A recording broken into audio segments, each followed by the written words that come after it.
Car nous voulons une Europe qui protège ses travailleurs, une Europe du progrès social et non de la casse sociale. L'Europe n'est pas sociale. Faisons l'Europe plus sociale. Nous voulons en faire l'Europe des travailleurs, contre l'Europe, comme on dit, l'Europe marchande, l'Europe des profits.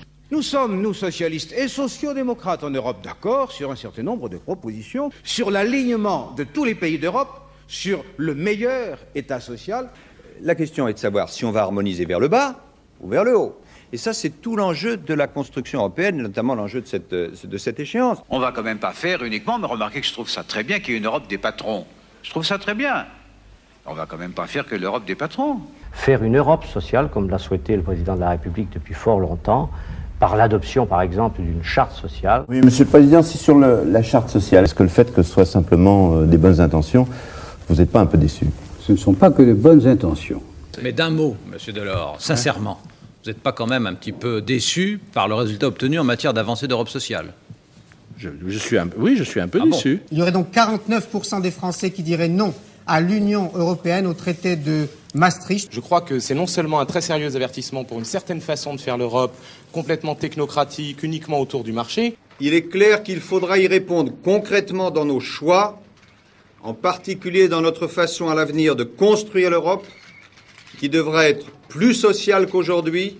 L'Europe de demain, c'est-à-dire une Europe vraiment solidaire. Et cette Europe de l'espoir doit être construite autour de la protection sociale qu'il faut maintenir et améliorer. Une Europe qui sache défendre à la fois son modèle de société, qui est fondé sur vraiment la justice sociale. Le traité de Maastricht est-il trop libéral? C'est ce que pensaient certains socialistes réunis aujourd'hui à Paris et qui voulaient y inclure des clauses sociales. Le Parti socialiste va sortir de cette convention, de ce Conseil national, renforcé dans sa conviction européenne, en marquant bien sa différence par rapport à la construction européenne actuelle. On a été trop loin dans le sens du libéralisme. Voyez-vous, toute cette affaire de construction monétaire et d'euro se faisait aujourd'hui jusqu'à maintenant de façon très libérale et uniquement sur les questions monétaires.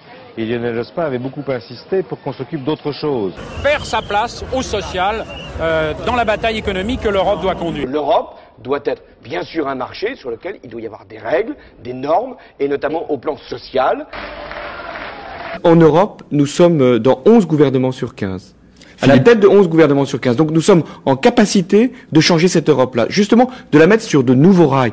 Et ceux qui trouvent aujourd'hui que cette Europe elle est trop libérale ont raison. La priorité, c'est l'Europe sociale. Et concrètement, ça veut dire quoi pour nous? Ça veut dire qu'on doit se fixer une série de critères de convergence sociaux.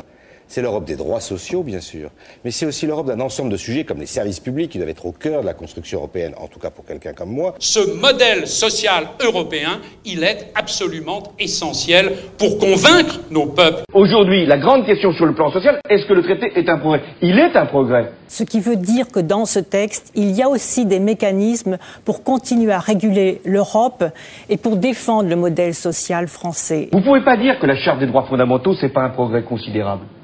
Parce qu'il n'y avait aucune charte des droits fondamentaux dans aucun traité européen jusque-là. Mais ce traité-là, ce qui est neuf dans ce traité-là, pour la première fois, c'est qu'on s'écarte de ce libéralisme et que ce qu'on apporte, c'est le progrès social et la démocratie. Les Français rejettent la Constitution européenne.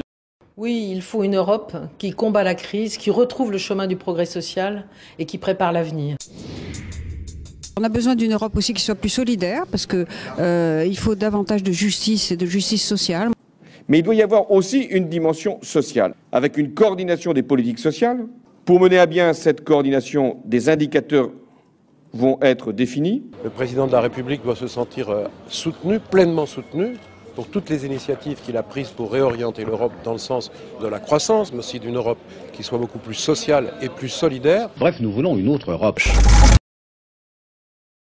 C'est les jeunes socialistes et le socialisme qui représentent le mieux cette Europe que nous voulons. Une Europe qui soit efficace essentiellement, qui soit solidaire et qui soit porteuse d'avenir et d'espoir.